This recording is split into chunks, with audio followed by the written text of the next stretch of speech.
प्रिय छात्र छात्राएं, सुप्रभात सभी को। आज हम लोग एक नए टॉपिक पर चर्चा करेंगे जो परीक्षा के पॉइंट ऑफ व्यू से बहुत महत्वपूर्ण माना जाता है। वो है बाल्यावस्था में विकास।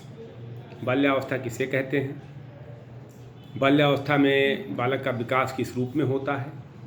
तमाम साइकोलॉजिस्ट, तमाम मनोवैज्ञानिक, तमाम शिक्षाविद बाल्यावस्था को जीवन का अनोखा काल कहते हैं। तो बाल्यावस्था अनोखा काल कैसे है, आइए इसी पे चर्चा करते हैं हम लोग। वैदिक काल में बाल्यावस्था को ग्रहण और धारण की अवस्था कहा जाता है, क्योंकि इस बात से हम अवगत हैं कि शैशवावस्था की समाप्ति के उपरांत बालक बाल्यावस्था में प्रवेश करता है। इस अवस्था में प्रवेश करते करते उसका पर्याप्त विकास हो जाता है। पर्याप्त विकास से आशय क्या है? किसी एक पक्ष का विकास नहीं, बल्कि सभी चीज़ों का सर्वांगीण विकास, पर्याप्त विकास हो जाता है उसका। शारीरिक विकास, मानसिक विकास, बौद्धिक विकास, नैतिक विकास, चारित्रिक विकास, सब तरह का विकास, ऑलराउंड डेवलपमेंट उसका पर्याप्त रूप में हो जाता है। इससे उसमें परिपक्वता आने लगती है, मेच्योरिटी आने लगता है, और वह अपने वातावरण से काफ़ी सीमा तक परिचित भी हो जाता है। इस अवस्था में वह व्यक्तिगत तथा सामाजिक दोनों तरह के व्यवहार करना सीखना प्रारंभ कर देता है। व्यक्तिगत व्यवहार किसी से कैसे करना है और सामाजिक व्यवहार कैसे करना है, ये दोनों तरह के व्यवहार को वो सीखना प्रारंभ कर देता है। तथा उसकी औपचारिक शिक्षा का प्रारंभ भी इसी अवस्था में होता है। इसीलिए शैक्षिक दृष्टि से बाल्यावस्था को जीवन का सबसे सर्वाधिक महत्वपूर्ण अवस्था माना गया है, सबसे इम्पोर्टेंट अवस्था कहा गया है, क्योंकि इसी अवस्था में बालक की औपचारिक शिक्षा प्रारंभ होती है। आप इस बात को जान रहे हैं कि औपचारिक शिक्षा क्या है। औपचारिक, अनौपचारिक, निरौपचारिक तीनों तरह की शिक्षा के बारे में हम लोग चर्चा कर चुके हैं, इस बात को आप जान रहे हैं। तो 6 से 12 वर्ष की अवस्था को बाल्यावस्था के नाम से जानते हैं, और इस समय उसका प्रारंभ औपचारिक शिक्षा प्रारंभ होता है। तो इसीलिए उसे एलिमेंट्री स्कूल एज भी कहते हैं, मैंने प्राथमिक शिक्षा का एज भी कहा जाता है। और एक प्रकार से हम देखें तो ये उसके भावी जीवन की आधारशिला होती है। इस अवस्था में बालक अपनी आदतों का, अपने व्यवहारों का, अपनी रुचियों का या जो है इच्छाओं का, या जो प्रतिरूप बना लेता है, प्रतिरूपों का जो निर्माण कर लेता है, बाद में उसे रूपांतरित करना प्रायः अत्यंत कठिन होता है, यानी रूपांतरित नहीं हो पाता है। और इसी कारण इस अवस्था को निर्माणकारी अवस्था भी कहते हैं, निर्माणकारी काल भी कहा जाता है। हम देखें तो सामान्यतः 6 से 12 वर्ष की आयु के अवधि को बाल्यावस्था कहा जाता है, क्योंकि इस अवधि में बालक, मैंने पहले भी बताया कि प्राथमिक शिक्षा प्रारंभ करता है, विद्यालयों में उसका प्रवेश हो जाता है, घर की छारदीवारी को छोड़ करके विद्यालय में जाने लगता है। तो ऐसी स्थिति में उसे एलिमेंट्री स्कूल एज भी कहा जाता है, या प्रारंभिक विद्यालय आयु के नाम से भी पुकारते हैं। इस अवधि में बालक में स्फूर्ति ज़्यादा होती है। स्फूर्ति के कारण उसे स्मार्ट एज भी कुछ विद्वान कहते हैं, क्योंकि इस अवस्था में बालक खेल कूद में, दौड़ भाग में ज़्यादा बिजी रहता है, ज़्यादा व्यस्त रहता है, और ऐसी स्थिति में वो हमेशा गंदा रहता है, उसके कपड़े गंदे हो जाते हैं, उस पर ध्यान नहीं देता है। तो इसलिए इसको डर्टी एज भी कहते हैं। मैंने बताया एलिमेंट्री स्कूल एज कहते हैं, स्मार्ट एज कहते हैं, डर्टी एज कहते हैं, तमाम नामों से इसको जाना जाता है। आप ये भी देखते हैं कि बालक के जो स्थिति होती है वो समूह के प्रति भक्ति होती है। वो जब विद्यालय जाता है तो किसी न किसी समूह का सदस्य होता है, किसी न किसी समूह से उसका संबंध होता है, समूह के प्रति भक्ति होती है, खेलने के प्रति प्रेम तथा मित्रों के प्रति आस्था होती है। इसीलिए इसे समूह एज भी कहते हैं, गैंग एज, ग्रुप एज भी कहा जाता है। ब्लेयर एवं जोन्स तथा सिम्पसन का विचार है कि बाल्यावस्था वह काल है जब व्यक्ति के मौलिक दृष्टिकोण माने उसके अपने दृष्टिकोण विकसित होते हैं। मौलिक दृष्टिकोणों, मूल्यों और विचारों को एक महत्वपूर्ण आकार मिलता है। वो विचार जो बाल्यावस्था में बालक बालिकाओं में स्थापित हो जाते हैं, वो प्रायः जीवन भर रहते हैं, उसी के आधार पर उसका आगे डेवलपमेंट होता है। तो अगर उन्होंने पुनः भी इस बात को दोहराया है कि शैक्षिक दृष्टिकोणों से जीवन क्रम में बाल्यावस्था से अधिक महत्वपूर्ण कोई और अवस्था नहीं होती है। कोई भी अवस्था इतनी बढ़िया, इतनी इम्पोर्टेंट अवस्था नहीं मानी गई है शैक्षिक दृष्टिकोण से। अगर देखें आप, ये एक प्रकार से आप कहें कि ग्रहण और धारण की अवस्था अगर कहा गया है तो इसीलिए कहा गया है कि इस अवस्था में बालक जो कुछ भी ग्रहण करता है, जो कुछ भी धारण करता है, वो अस्थायी रूप ले लेता है। तो बाल्यावस्था को समझना अध्यापकों के लिए और माता पिता के लिए बहुत कठिन है, क्योंकि इनकी रुचियाँ, इनकी इच्छाएं, इनकी आवृत्तियाँ, जो बाल्यावस्था के बालक बालिकाएं होते हैं उनकी रुचियाँ बदलती रहती हैं, इच्छाएं बदलती रहती हैं, अभिरुचियाँ बदलती रहती हैं, आवृत्तियाँ बदलती रहती हैं।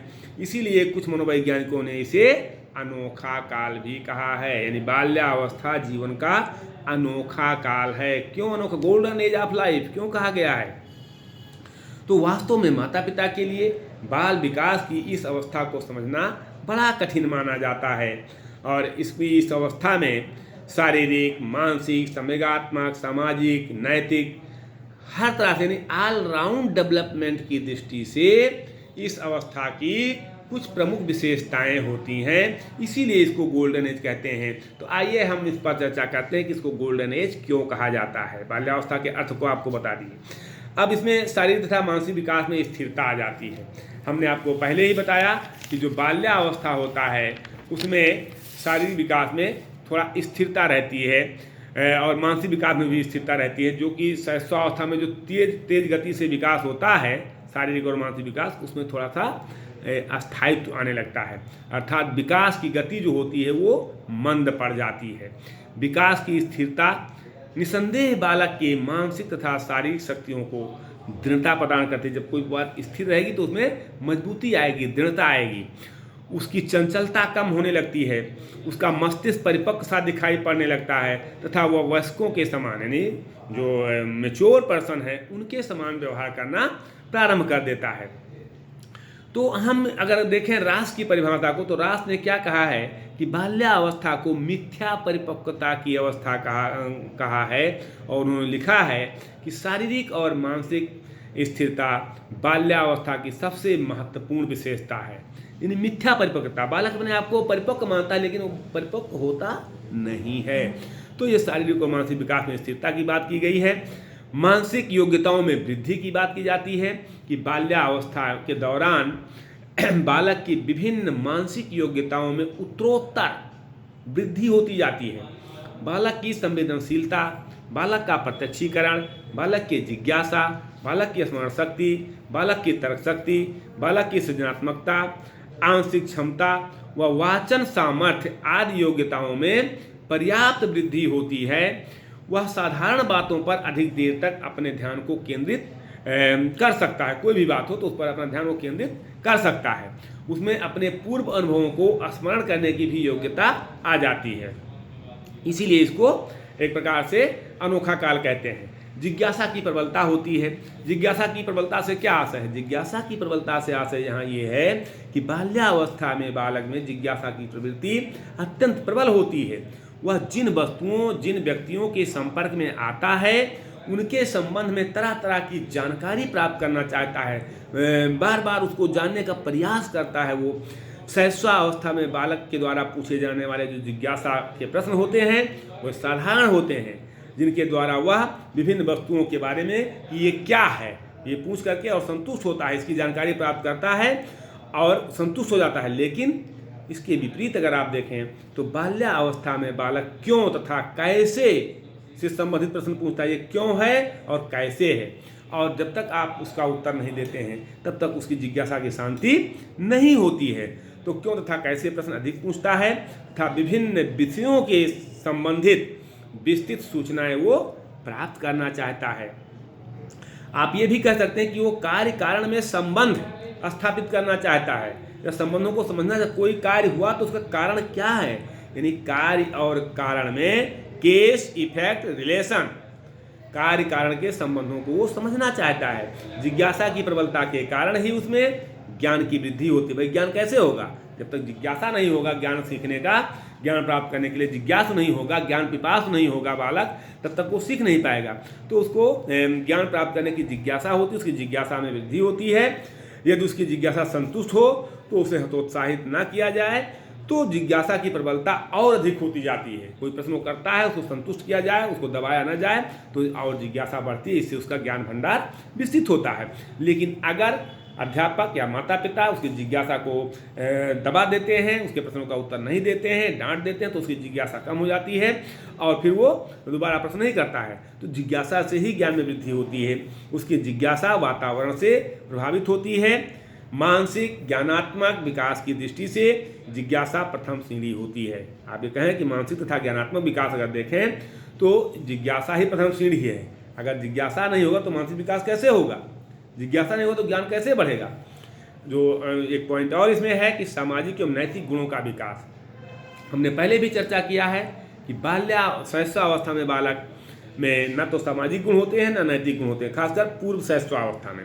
उत्तर शैशवावस्था में ये गुण विकसित होने लगते हैं। तो बाल्यावस्था में बालक में नैतिकता की आधारशिला पड़ती है, वहीं से नैतिकता की बात शुरू होती है उसके अंदर। हम नैतिक विकास भी पढ़ा रहे हैं, नैतिक विकास में भी आपको वीडियो देंगे। तो बालक अपने पास पड़ोस, घर तथा विद्यालय में छात्रों के साथ उसकी अधिक से अधिक समय व्यतीत होता है, उसका अधिक से अधिक उनके साथ रहता है। वहाँ वो उचित अनुचित, सही गलत तथा न्याय अन्याय में भेद करने लगता है।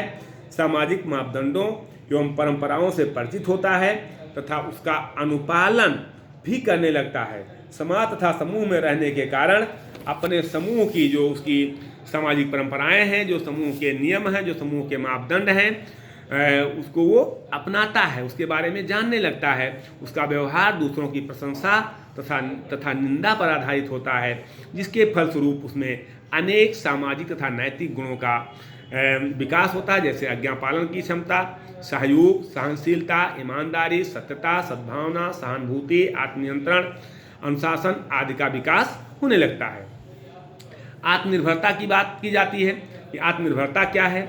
तो बाल्यावस्था में बालक शैशवावस्था के समान दूसरों पर आश्रित नहीं रहता है। शैशवावस्था में बालक माता पिता या अन्य परिवारजनों पर आश्रित रहता है, लेकिन बाल्यावस्था में ऐसा नहीं होता है। वो अपने व्यक्तिगत कार्यों को, जैसे नित्य क्रिया हुआ, स्नान, भोजन, वस्त्र पहनना, पुस्तकें व्यवस्थित करना, स्कूल के लिए तैयार होना, ये नित्य क्रियाएं वो अपना कर सकता है, कर लेता है, स्वयं कर लेता है। इस अवधि में बालकों में आत्मनिर्भरता की भावना व समर्थता का भाव विकसित होता जाता है तथा वह अपने अधिकाधिक कार्यों को स्वयं करना चाहता है। उत्तर बाल्यावस्था में उसमें निर्णय करने की क्षमता भी आ जाती है। अगला पॉइंट है रचनात्मक कार्यों में रुचि। बालक जो होता है बाल्यावस्था में रचनात्मक कार्यों में उसकी रुचि ज़्यादा हो जाती है, अर्थात आप ये कह सकते हैं कि वो किसी नई चीज़ को करने के लिए प्रेरित रहता है। लड़के जैसे बागवानी में अथवा लकड़ी का काम, कागज़ का काम या अन्य वस्तुएं या कोई चीज़ बनाने का प्रयास करते हैं या बनाना सीखते हैं। मिट्टी के काम तो शैशवावस्था में होता है, लेकिन अन्य काम, लकड़ी का काम, कागज़ का काम, ये बाल्यावस्था में होता है और उन कार्यों को करके वो आनंदित होता है। जबकि लड़कियां सिलाई, बुनाई, कढ़ाई तथा रसोई संबंधित कार्यों को करने में रुचि लेने लगती हैं। सामूहिक प्रवृत्ति की प्रबलता, ये बाल्यावस्था का विशेष गुण माना जाता है। इस अवस्था में जो बालक बालिकाएं होते हैं उनमें सामूहिकता का भाव विकसित हो जाता है, सामूहिकता का भाव प्रबल हो जाता है। वह अपना अधिक से अधिक समय दूसरे बालक बालिकाओं के साथ व्यतीत करना चाहता है। उसकी रुचि सामूहिक क्रियाकलाप में ज़्यादा होती है। रास ने कहा है कि इस अवस्था में बालक अनिवार्य रूप से किसी न किसी समूह का सदस्य हो जाता है, जो अच्छे खेल खेलने और ऐसे कार्य करने के लिए नियमित रूप से एकत्रित होता है जिसके बारे में बड़े आयु के लोगों को पता नहीं होता है, जिससे बड़े आयु के लोगों को नहीं बताया जाता है। घर से आप देखिए अपने घर के बच्चों को बिना घर को बताए, परिवार को बताए खेलने के लिए मित्रों के साथ चले जाते हैं। तो इस तरह से उसमें जो है सामूहिक प्रवृत्ति की भावना प्रबल हो जाती है। बहिर्मुखी व्यक्तित्व का विकास, हमने आपको बताया था कि शैशवावस्था में बालक अंतर्मुखी होता है, लेकिन बाल्यावस्था में बालक वो न तो एकांत प्रिय होता है और ना ही अंतर्मुखी होता है, बल्कि वह अपने में जो शैशवावस्था में रुचि रखने वाला बालक बाल्यावस्था में धीरे धीरे बहिर्मुखी होने लगता है। लोगों के साथ उठना बैठना, बोलना चालना, चलना फिरना सीखता है। वो तो सामाजिक कार्यों में रुचि लेने लगता है, वह बाह्य जगत में रुचि लेता है। बालक अन्य व्यक्तियों, वस्तुओं व कार्यों के संबंध में अधिक से अधिक जानकारी प्राप्त करना चाहता है और अपनी भावनाओं को दूसरों के सामने व्यक्त करने में सक्षम होता है। जब तक जो अपनी बात कह नहीं लेता तो उसको थोड़ा सा कचोटता है कि हम अपनी बात कैसे कहें। काम प्रवृत्ति की न्यूनता ये इसकी विशेषता है कि मनोविश्लेषणवादी जो हैं उन्होंने कहा है कि शैशवावस्था में बालक बालिकाओं में काम प्रवृत्ति होती है, परंतु बाल्यावस्था में स्वप्रेम तथा मातृ प्रेम पितृविरोधी काम ग्रंथियाँ लगभग समाप्त हो जाती हैं। बालक बालिकाएं अपना अधिकांश समय पढ़ने लिखने व खेलने कूदने में संबंधित कार्यों में व्यतीत करते हैं, अतः बहुत ही कम अवसरों पर वे अपनी काम प्रवृत्ति का प्रदर्शन कर पाते हैं। यानी शैशवावस्था में जो काम प्रवृत्ति का विकास हुआ रहता है वो बाल्यावस्था में लगभग न्यूनता पे आ जाता है। संग्रह प्रवृत्ति की बात की जा रही है। बाल्यावस्था में बालक बालिकाओं में वस्तुओं के संग्रह करने की प्रवृत्ति अधिक पाई जाती है। बालक कांच की गोलियां, डाक टिकट, मशीन के कलपुर्जे, पत्थर के टुकड़े, खिलौना, माचिस की डिबिया आदि का संग्रह करने में विशेष रुचि लेते हैं तथा बालिकाएं चित्रों, खिलौनों, गुड़ियों के कपड़ों, छोटे छोटे टुकड़ों आदि का संग्रह करती हुई देखी जाती हैं। ये एक रचनात्मक प्रवृत्ति है। अगर इसको बढ़ावा दिया जाए, अगर इसको सकारात्मक रूप दिया जाए, तो निश्चित रूप से उचित दिशा दिया जाए तो आगे उनके जीवन के लिए उपयोगी साबित हो सकता है। समलिंगीय प्रेम की प्रवृत्ति होती है। शैशवावस्था में जो आत्म प्रेम होता है, आटोलव की प्रवृत्ति होती है, लेकिन बाल्यावस्था में उसके स्थान पर समूह प्रेम से वो प्रभावित होते हैं और समूह से प्रेम होने लगता है।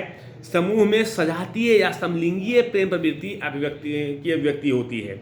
आप देखिए, बालक बालकों के साथ, बालिकाएं बालिकाओं को उनको कोई बताता नहीं है, लेकिन आप कक्षा 6 में, 7 में, 8 में देखें तो बालक बालकों के साथ रहेंगे, बालिकाएं बालिकाओं के साथ रहेंगी। यानी अपने सजातीय मतलब अपने लिंगीय समलिंगीय प्रेम होता है। अपने लड़कियां लड़कियों से और लड़के लड़कों के साथ में रहना, उठना बैठना, खेलना कूदना, उनसे स्नेह करते हैं, जिससे लड़के लड़कों के साथ और लड़कियां लड़कियों के साथ प्रेम करती हैं, उन्हीं के साथ खेलना कूदना और रहना पसंद करती हैं।